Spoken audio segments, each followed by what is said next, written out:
Today, we're showing you how to view your prescriptions on Walgreens online. Plus, if you want to get your Walgreens order delivered in under an hour, use DoorDash and enjoy free delivery on your first order. You'll find our exclusive link waiting for you in the description below.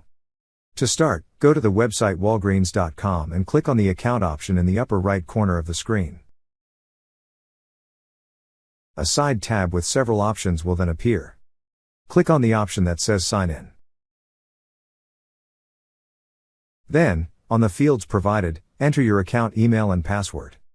After entering the email and password, click on Sign In. Once you're signed in, you will see a profile icon at the upper right corner of the screen.